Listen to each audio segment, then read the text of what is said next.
This episode is sponsored by Free Market Kids. Join the league of families who are transforming family time into unforgettable Bitcoin learning experiences. With our Hodl Up Bitcoin mining board game, you're not just playing, you're building bridges, creating memories, and unlocking the brilliance of the future one block at a time.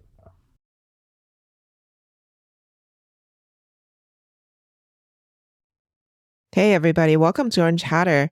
I've gotten some feedback to upload the interviews in one episode instead of multiple episodes so that you can listen to the conversation from beginning to end. Let me know if you would prefer the other way. We're experimenting, we're growing, and we'll see how this goes. Today's episode is with Carri, and she is based in Australia. Carri sees Bitcoin as a way to help her heal from a very negative world outlook that she inherited and has given her so much hope, not only for herself, but for her son. So I hope you enjoyed the conversation. Welcome, Carri, to Orange Hatter. I am so excited to have you here, and I can't wait to dive into our conversation. I am so happy to be here, Charlie. It's so gorgeous to meet you. We've been in contact for a little bit, and I'm used to being on the other side and asking the questions. So it's quite the novelty for me to be a guest and to be answering questions for a change. So thank you for the opportunity. Absolutely. I'm going to ask you all kinds of questions. We'll start with, would you mind just sharing with us a little bit of information on your background? Oh, wow. Oh, where does one even start with that? The background potted history goes something like this. Born in the UK up till the age of 9, moved to Australia. My early career was financial markets. I was in stockbroking for almost a decade. Didn't like it, didn't enjoy it. It was during the kind of Wolf of Wall Street 1980s and 90s, early 90s. And I was put through a presentation skills course, found my calling, the clouds parted, the angels sang, and I went, this is what I want to do with my life. And I became a presentation skills trainer, and later I moved into difficult conversations, influencing skills, writing skills, business communication skills. And I did that for about 30 years up until COVID, when in the city of the longest lockdowns in the world, here in Melbourne, Australia, my business really got smashed. I was able to transfer to online for the first year of lockdowns, but in the second year, clients were saying, oh, we'd actually like to book in live again now that we're opening up. So we would book in and then we would shut down again. And so we would cancel and then this went on. And then the year after that, which was 2022, people were so busy just trying to organize getting back into the offices and doing things like well-being and stress management coaching, which I'm not terribly interested in, that, again, a lot of the business communications was put to one side. And in that time, I had discovered Bitcoin and I had discovered libertarianism, and I had found myself a new passion and a new love and really started a new business. And that just about brings us up to date, almost 6 decades in hopefully less than 6 minutes. Wonderful summary. Let's rewind and go back to that time during COVID when you were facing the transition with your job market because of the lockdowns, and you're discovering Bitcoin at the same time. Like, go into a little bit more detail about that time. So what happened there was that in that second year, I started to realize that I might need a different source of income over time. I hadn't given up on the business by any stretch, but I had restarted that business several times over the years. So I had, when I first started, I was working for someone else in Sydney and I had to build the client base. Then I moved to Melbourne and set up offices for him and had to start a new client base in Melbourne. And then I left him on very, very positive terms, but I wanted to broaden out from just presentation skills. And so when I left him and went out on my own, I had to start again and create a new client base. And then when I had my son, I've only got the one, and things went very slow for kind of 6 months. And it was really a matter of having to restart again. So by the time 2022 came around and I was in my mid-50s, I really wasn't up for it. And I had always wanted, I will be absolutely honest, it was a great business and I loved it and I loved the training, but I was tired with the sales and the marketing side of life. And to be honest, I'd always wondered what it would be like to do something else, or was I going to simply do this till the day I die, you know? And it was a perfectly noble and good, like I know I've changed lives in that business. So it's very attractive, but it was also kind of golden handcuffs. And I always wondered if I had it in me to start something new. And a girlfriend of mine had done very well in the 2018 bull run. She had been trading altcoins and done extremely well and gotten out at the right time. And as a single mum of two boys, one of whom was best friends with my boy, and a single mum and a nurse, had just gone and bought her dream house on the back of her profits. And I went, that sounds like a great gig. So then I started trading altcoins and didn't have her guidance because she had someone helping her a little bit, a friend, and B, her instincts, whatever it was. And so I lost money on altcoins. And at that stage, I'd started to understand the difference with Bitcoin.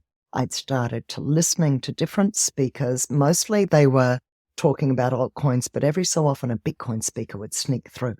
And I'd start to understand the difference with Bitcoin. And I started to understand what Bitcoin was.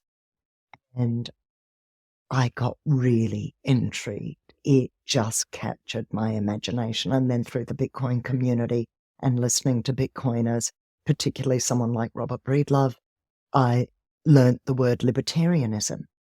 And I got really intrigued. I Googled to see if there was a Libertarian Party in Australia, and there was. So then I joined the Libertarian Party. So I found myself caught up in a very new world and had found myself quite isolated because I'd had a different take on the pandemic and the lockdowns and the mandates than many of my friends. And I found myself a little isolated. And so I guess I found a new community in the Bitcoin and the libertarian movements between them. And so that helped to get me involved. And I think just it lit my imagination, it lit my heart, it lit my soul. There was just something about what this thing could do for humanity that really resonated with me. And at the risk of just being extremely long-winded, and just to give you a bit of backstory that I haven't included at this stage, I was brought up by a gold bug. So my mother was hyper aware of issues to do with debt, to do with what happened when we came off the gold standard in 1971, when currency stopped being backed by gold at all. And she had painted a very, very bleak picture for me over the years. So, and really gold was the only investment that she trusted, and for all the right reasons. And so I already, once I started hearing about Bitcoin, not only did I connect very quickly with the problems that it solved, but I also saw a much more hopeful picture for humanity than I had seen at any point in my life, even with gold, because I didn't see gold as hope. I saw gold as a potential escape, as a way of maintaining value when the rest of currency went to zero in purchasing power. But I did not see it as hope for humanity. Bitcoin not only has the capacity to maintain purchasing power against fiat, like gold, but it is transformative in terms of what it does for us as individuals and therefore for society as a whole. And it's a deeply powerful, world-changing technology like the internet on steroids.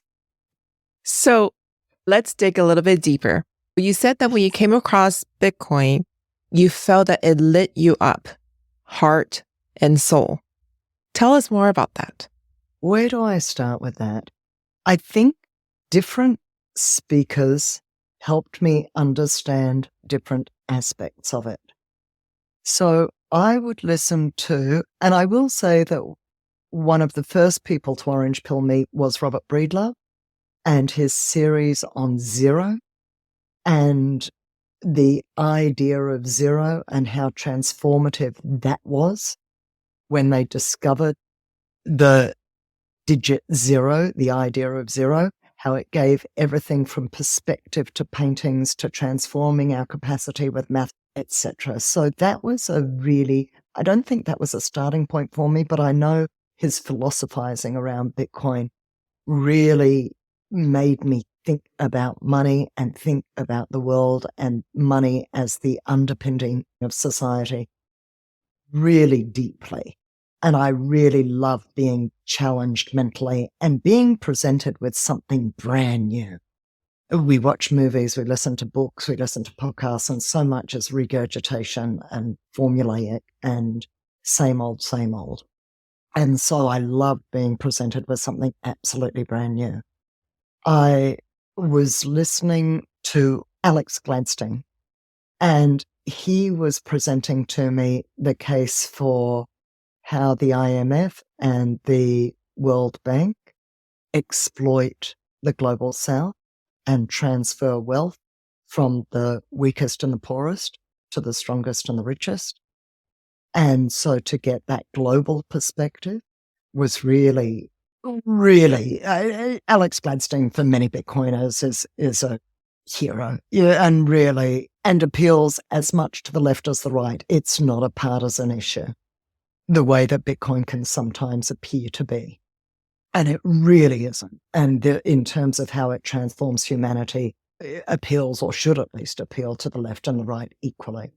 And I've also spoken to Lisa Huff, and she has no interest in uptake at the institutional level because she can see what it does at the environmental level and the usage of stranded energy and cleaning up. If anything, it's got what I'm going to say, a negative impact on the environment, as in negative footprint, not negative as in bad, but negative as in reducing carbon emissions, which is quite the antithesis of how it's popularly understood.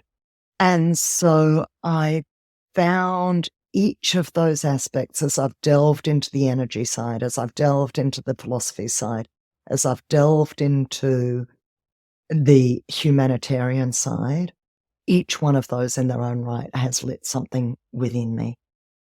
And then, of course, there's the macro side, and listening to people like Lynn Alden and Preston Pish and understanding the pieces that I already had some understanding of in terms of excessive debt and money printing and governments printing money to paper over their problems, to kick the can down the road, ever increasing the debt to the next generation and the next generation and the next generation, such that life just gets harder and harder and harder as each year goes by, as they create inflation. Even if it doesn't look like it's very high inflation rate, it compounds, and it makes life hard for us individually, and it makes life exponentially harder for the next generation, and even more so for the generation after that. And then to hear someone as intelligent as Lynn Alden talk about how Bitcoin fixes this as a scarce resource that cannot be inflated, that cannot be printed, that may not turn everybody on. But for me, that is a tremendously exciting discussion and proposition. Yeah, I didn't hear about Bitcoin until Scott was really nudging me about it a few years back. But I was listening to Robert Kiyosaki's book called Why A Students Work for C Students and B Students Work for the Government. And in that book, he talked about the elephant in the room, which is the national debt.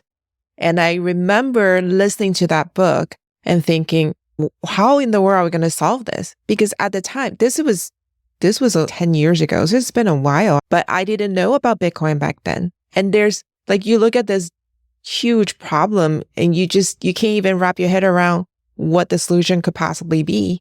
And then we find Bitcoin. So. And how hopeless would life be without Bitcoin? And I will say this on a very personal note, being brought up by a gold bug and being told every single conversation from the age of 5 and probably less that the world is terrible and there's no hope and Western civilization is broken and is doomed. And I suffered with terrible depression for many years. And a lot of it was because of this sense of doom and gloom and that there really was no hope and that there was no way out. And so perhaps for me, part of the excitement of discovering Bitcoin was it was quite personal. It wasn't just the global south. It wasn't just debt. It wasn't just the next generation and all those kind of altruistic things. There was something very personal in it for me that when I say it was the first hope I had in over 50 years, I really mean that in a deeply personal way. And as someone who's Jewish and was brought up with stories of the Holocaust, and my mother was brought up in the UK being bombed, and I've told this story a couple of different places, but, her brothers were fighting in the war. They were both pilots, I think, or one might have been Air Force and one might have been Navy. I might have that wrong. And, cousin in concentration camp, etc. And really part of my whole upbringing was the West is going to hell in a handbasket. People turn on each other when things get ugly, and Jews will be blamed and vilified. And so there was a very personal aspect to all of what was going on with money printing and with debt. It felt like the world was a very dangerous place. I never really got past that. And Bitcoin has started to help to heal me. And part of that is the hope of the protocol itself. And part of it is the community who perceive the world in a not dissimilar way to me, and a sense of finding my tribe. But it's a very broad and very diverse tribe. I've been toying recently, as I think as we all do when we first encounter Bitcoin, is this a cult? Am I falling for something here? And then someone like Greg Foss is so helpful here when he goes, it's just math. And you go, okay, so I'm in the cult of math. I can live with that. To the degree that math is a cult, that's apparently the cult I'm a part of. So let's do a really high level bird's eye view comparison between gold and Bitcoin. I am just going to be quoting here multiple other people. None of these are original thoughts, but there are certain key characteristics when you look at the history of money of what rises to the top as money. So at first you can just start with kind of a credit-based system where we're in a small community and I shoe horses and you bake bread. Now I shoe your horse and I know that you owe me bread for a year. So maybe I don't know how much it costs to shoe a horse, but let's imagine. And that's okay as long as I know you and you know me and we trust each other. Or maybe you've got an apple orchard and it's seasonal and you can give me 100 apples, but I can't get through them all and they're going to rot. So what starts to happen either when we start trading with, and this is so beautifully summarized in Lynn Alden's latest book, Broken Money. Really recommend to anybody. But anyway, once you start trading with other villages where you don't know and trust the people, or where it's going to be transactional and there isn't going to be a long-term relationship, or where the apples simply don't work as currency, then we start to need a trusted third, what do we call it? A third currency, whereby we can transact in something that we can both hold and value and trust. And that's been many things over the years. It's been everything from grain, and soy, and salt, through to, so consumables, through to shells and glass beads, and then eventually metals, copper, silver, gold. The reason why grains and consumables don't work is if they're in high demand, people simply grow more. And then it loses value. It's being devalued in the market. Well, I can just grow my own grain. You can grow your own grain. Well, why do I need yours? It has no value to me. So then you move to kind of glass beads and shells that were polished in a particular way and became a form of coinage. But again, that can be mass produced by people with better technology who can make glass beads or shells in a faster, more efficient way, or they've got greater access to it. And now suddenly they are in effect the money printer and they've got an unfair advantage over the rest of society. So that's why people moved more and more towards metals, copper, silver, gold, and ultimately gold because it has multiple characteristics that have emerged over time naturally as being attractive in a currency. One of them is equally valued. It's fungible. My 1 gold ounce is the same as your 1 gold ounce. We can verify it. We can weigh it, and we can cut it in half and we can melt it down and make sure that it really is gold. We can divide it to a certain degree, although probably not small enough to go and buy a pint of milk, where we're really shaving tiny amounts off, but we can divide it down just to buy, 100 apples, say. So it really, and most importantly, scarce and difficult to dig out of the ground. And so there's enough that's in circulation, that's in stock on the surface of the earth, that it can work as a currency, but there's not so much coming out of the ground each year that it's going to devalue all the gold that's currently on the market. So that's why gold worked for so long. And then what happened is gold has a couple of really impractical aspects. One is the divisibility and the other is transportability. So if I go to trade with Russia in oil, or if I go to my next door village, I've got to get past Robin Hood with my gold. And he's going to steal it. Or if I do it by ship, the pirates are going to steal it. It's very impractical and it's very slow. So in terms of gold versus Bitcoin, which was the original question that I'm now coming back to, having gone on a bit of a tangent of the history of money. In terms of gold versus Bitcoin, what we've got is some characteristics absolutely in common. It is scarce. It is actually even scarcer than gold in as much as it's fixed supply. There will only ever be 21 million of them as written into the original protocol, and it can't be changed. And we can get into the security aspects of why it can't be changed, but it really cannot be changed.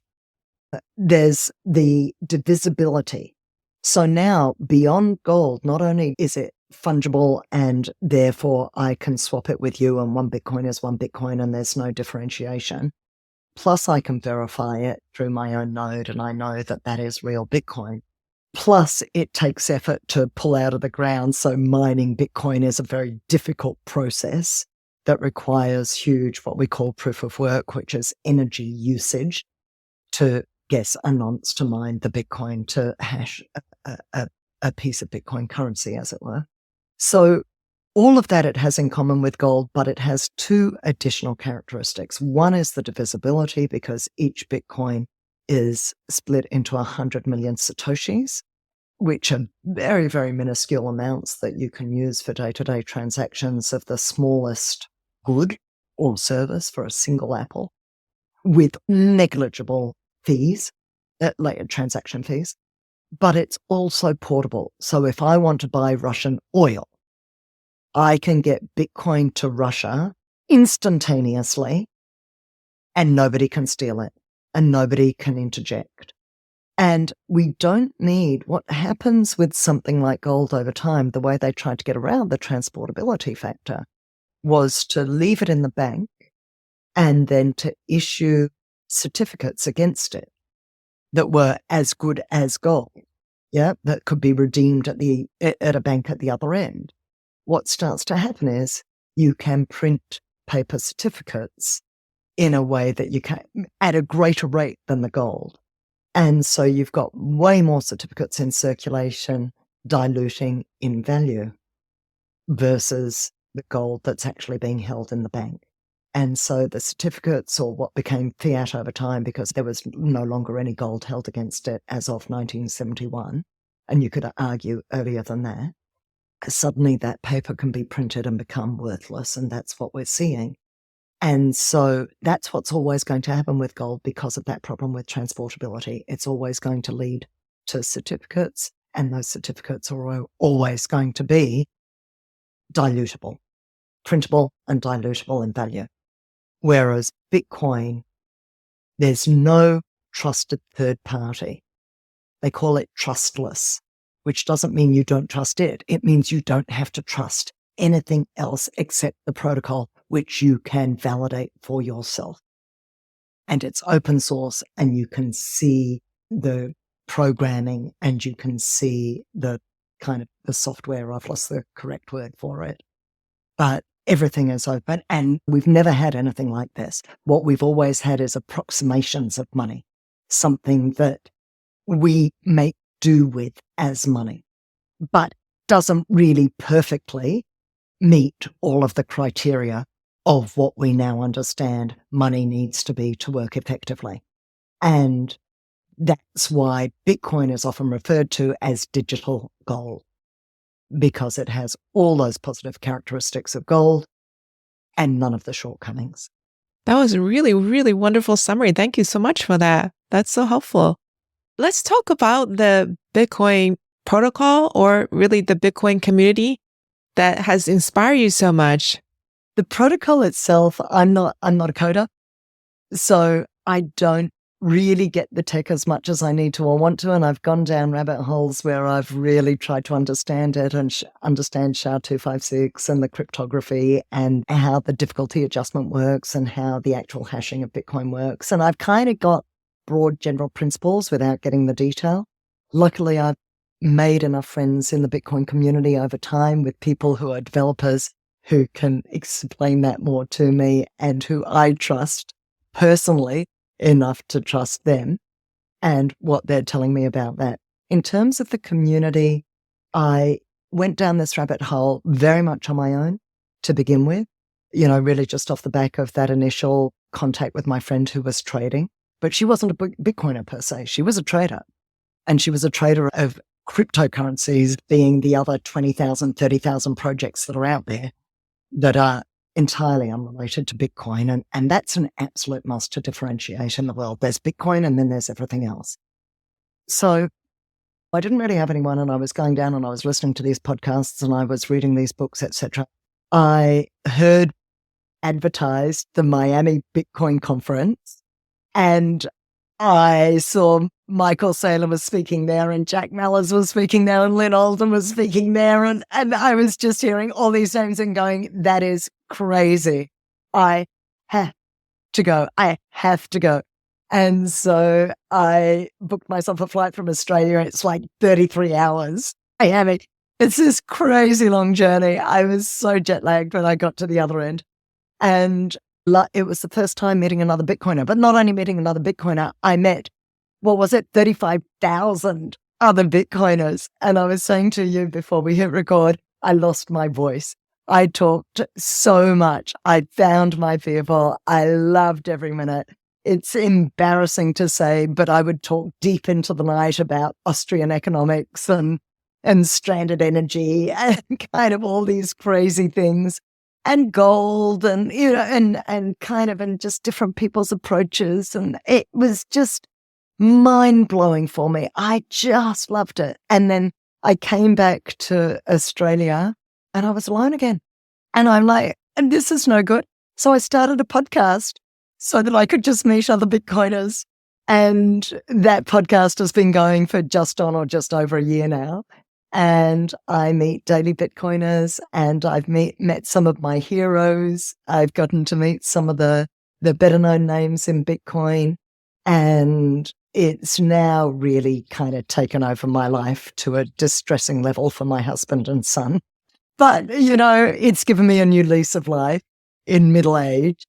And that can't be a bad thing. You know, it's given me a whole new, I seem to have these hobbies that go for 10 to 15 years.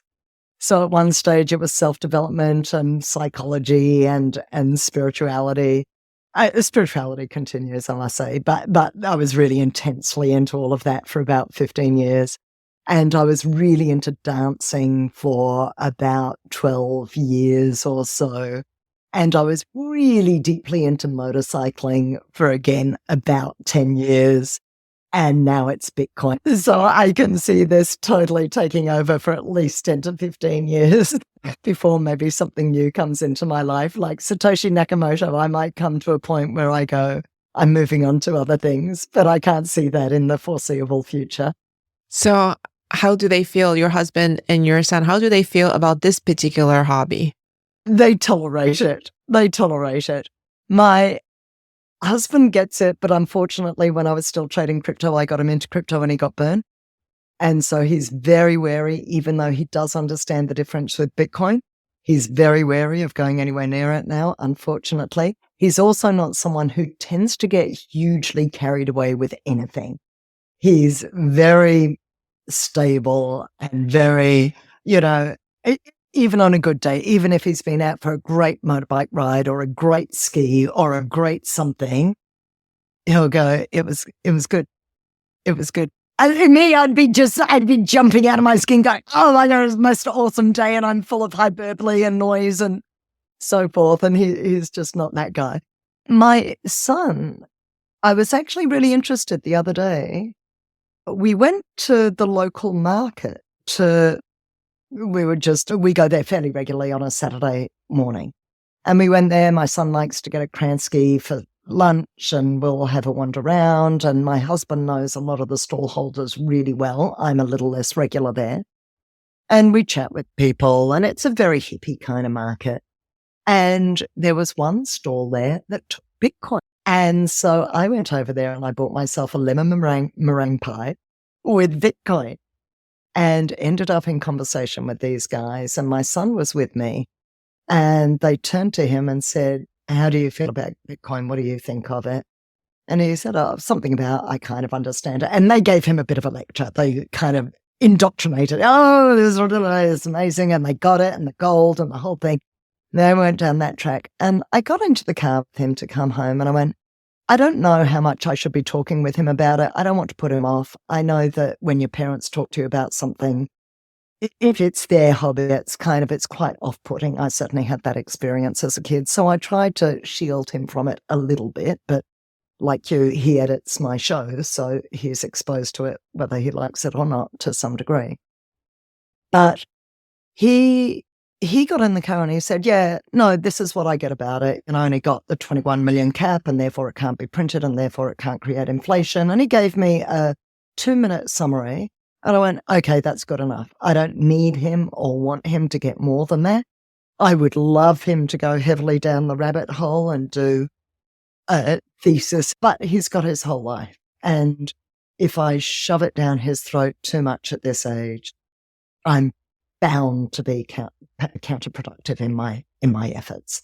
So I do my best to refrain. And then I just go to Bitcoin meetups and I talk at 1,000,000 miles an hour. And so we've got about a monthly meetup down here in Melbourne. Quarterly, we've got a Bitcoin Bush Bash in the regional areas of Australia. We rotate between Queensland, New South Wales and Victoria in the regional areas of those states. And so I try and get myself along to as many of those as possible. So I'm meeting up with Bitcoiners and, and then just interacting with them on Twitter and so forth. And they're the people who I try to release my pent-up enthusiasm with. So what is the community like there? Is it pretty large? Is it very small? What is it like in Melbourne and those 4 places that you travel to? Yeah, really good question. And funnily enough, it's a question I ask people when I'm speaking to them around the world on my podcast. So I've tried to ask, to get a sense of it in Bulgaria and Namibia and Nigeria, Eastern Europe, etc. And it's really difficult to know or to tell. I can tell you that just at our Bitcoin only conference last year, there was maybe 300 people. But of course, we know only a very small section of the Bitcoin community can actually physically turn up to these things. Many people are just holding and they have high conviction, but that doesn't mean that they're showing up to these events. We've got, I would say, a smallish, so at the bush bashers, we would end up with, I mean, bearing in mind, Australia's not a huge population, and the bush bashers are hard to get to deliberately. Proof of work, you better find a way to get there. So they're in these kind of quite out of the way remote towns. So I would say you get maybe 50 regulars at those. And then at the local Bitcoin meetup, there would be probably an average of 20. But I do know that in the Melbourne community, I know quite a lot of folk who don't show up to the meetups on a regular basis. So there's a lot of hidden Bitcoiners who I'm not aware of. And it takes time to get to know the community. And what I like about it is that the people who are there are very, I'm going to say, still early adopters, to the degree that even now I would consider we are all early adopters. And they're hugely enthusiastic and everybody's doing their bit. Everybody's actually in the industry, or most of us are in the industry in some way, shape, or form. If we're running our own podcast or building an exchange, running an exchange, or in some capacity involved in building out the Bitcoin network, whether that's the social layer or whether that's the physical railways or whether that's at the Lightning development, which is layer 2 apps. Everyone's involved in some way, and that's the nature. But a little bit like I'm assuming the internet community was in the early days, before it was just everyone, and you never needed to look. You don't need to look under the hood of the internet anymore. At this stage, the early adopters are people who have looked under the hood of either macroeconomics or technology, and that seems to be the crowd. And I would say that's reflective of my discussions with folk in various countries around the world. It's still relatively small, but there's 200 million wallet holders out there. That's a lot of people who own at least a tiny bit of Bitcoin for whatever reason. They may not be all in with the high conviction of what it is and what it can do, but there's enough. And the adoption that we're now seeing more broadly across politicians and institutions and high net worth individuals. And there's a real groundswell going on now.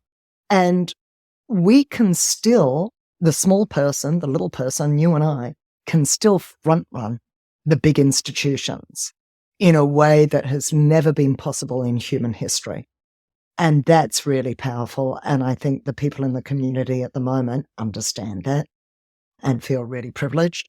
And many of them deliberately keep their heads down and maintain privacy and don't want to be seen or heard in the public sphere because they feel very strongly that this is going to be a multi-million-dollar asset. A single Bitcoin will be worth multi-millions, and they don't want to stand out in the community as being that person. I'm so worried about that in my lifetime. That will be very exciting. It would be very exciting.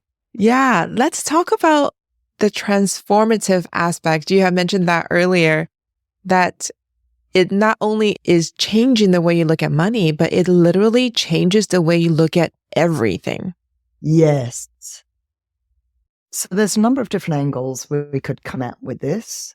Once you start understanding money as a core piece of communication of how people transact with one another, and the trust we need in money in order to transact. So really a base layer of the basic economics of society, even a barter society. Once you understand that it represents trust, and that once the money is broken, the trust is broken, and the schism that we're seeing in society and that we're seeing play out in the culture wars on Twitter and other social media, and frankly in the mainstream media as well. And you start to see all of that as a function of a broken money system. And once you start to see the corruption in government and the lobbying groups, and I'm going to say it, big pharma and big media and big tech and the crony capitalism, that is all a function of what we call the Cantillon effect, which is those closest to the money printer benefit the most because they get the deals with the government. They, if they're in the big finance, so financial institutions are part of that, and the people in those industries can go out and spend the money on assets like shares, property, gold, etc. And so they can outstrip inflation, and value of their assets goes up faster than the rate of inflation. And then eventually inflation dribbles down to the day in and day out goods. And the people who have been unable to invest, who are unable to invest in asset and are just living paycheck to paycheck, and now they're being pummeled by inflation and the cost of living is going up and up. And so the whole way in which you see society becomes a representation of what corrupt money has done to society. And so I get caught up in the culture wars, and I have some very strong opinions about lockdowns and mandates. And it's not that I'm immune to this. When I'm involved, when I'm looking at Bitcoin and thinking about the money, and you go, it is absolutely understandable how we got to this point, and nobody is to blame except the money printing over years and years and years. And that's got absolutely nothing to do with one party or the other. Both parties do it equally. So there's absolutely no partisan angle on this. Literally both parties do it. Both parties are guilty, and we suffer as a result, and the breakdown in society is a function of it. So it does help to understand the world in a bigger picture way, and it doesn't mean I'm immune to being petty and small-minded and irritable. So that's one way in which it changes things. The hopefulness at the personal level, a sense of optimism. At the personal level, for me, it's about the community and finding like-minded people, and that's how it's changed me. But at the societal level, it feels like I have greater hope, frankly, for my son and for his generation, that things could change for the positive in his lifetime. And that to the degree that we might be in a fourth turning now and a crisis period, that we won't come out of for a decade, because that's how long a fourth turning goes for. So for anyone who's listening and doesn't know what I'm referring to, there's a book called The Fourth Turning that talks about generations that go, it's kind of the story, but it's much more deeply elaborated in the book and quite thoughtful and quite a sophisticated model. But really, the way that it often gets summed up is strong men create good times create weak men create bad times create strong men. So that's the kind of concept, and we are at a time where we have had weak men who have created bad times, weak men in government, printing, and we're now in those bad times and a crisis period at the societal and the economic level. And I'm hopeful that by the time my son is hitting the workforce and maybe get married and have kids, we're actually through the other side of this crisis period. And who knows how quickly Bitcoin might take off. And I'm not interested in the price of it here. I'm interested in global adoption and how it starts to create. And we've just seen the BRICS nations, which are Brazil, Russia, India, China. And my understanding is that in fact, I need to look into this and read this up, but I think a bunch of South American nations have now joined BRICS, including Argentina and so forth, Peru, Venezuela. So they all want to trade with each other in something other than US dollars. Their currencies are worthless to each other, so they need a different option. So they're looking at things like a basket of commodities, currency of some sort.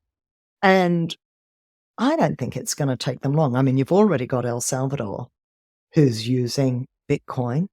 You've got a guy running for president, so he's the nominee for one of the parties in Argentina, who's a hardcore libertarian, wants to see the size of government. And he's talking about Bitcoin. So you're getting some big front-running politicians talking about, and you've got it on both the left and right in America. So you've got Robert F. Kennedy on the left and Vivek Ramaswamy on the right, both talking about Bitcoin. We could see this happen. We could see this happen in our lifetime. And certainly we could see it in my son's lifetime and Dad's in your children's lifetime. And that's really hopeful that we could see from these bad times, we could see some strong men come in and create good times. And so within another generation or two, God willing, we'll have a very different society. Yeah, Scott talks about that book all the time. He keeps referring to the fourth turning. And he quotes exactly the same part of the book that you just did. So it's the best way to summarize it. Yeah. Any last suggestions or recommendations for women who are sitting on the fence? I would say it can sound when we get into it like it's quite complicated or there's a lot of different aspects or that at some level you need to understand economics or you need to understand technology. You really don't. All you need to know is that it is a revolutionary technology that you may as well have a little bit of just in case. What the hey? Throw $20 at it. Throw $20 a week at it. Something that if you don't have the conviction that I do, you don't need it. You just want to go, what if? What if maybe there is something to this thing and it's a little bit like buying Amazon in the early days? Or if you could buy a piece of internet in the early days? Or if you really want to think about it, if I could have bought the money printer in the early days? Or what if I could own a piece of, because this is about transaction technology, what if I owned a piece of the Visa, MasterCard, PayPal industry collectively? Because this could replace all of them. What if I got in on that early? And I just threw something at it that I'm not afraid to lose, $20, maybe $100. Learn a little bit about just how to onboard it and what's called self-custody. Just look after it myself so that nobody else can ever touch it or ever take it or ever steal it from me in any capacity. And just little baby steps of just, learn a little bit about an exchange, transfer a little bit of money across to the exchange, buy a little bit of Bitcoin, and then get it off and self-custody in a cold storage device. If you could do each of those steps, set up with an exchange, transfer some money over, buy some Bitcoin, get your Bitcoin off the exchange, those 4 steps, $20, go through those 4 steps, do those 4 steps half a dozen times until you've gotten a little bit more familiar with the process and it doesn't seem so scary. And who knows, you may be setting you, your children, your grandchildren up for life. Wonderful advice. Thank you so much. It was so much fun talking with you. Thank you so much for coming on Orange Hatter and sharing your stories. You're a delightful host. Thank you so much for having me.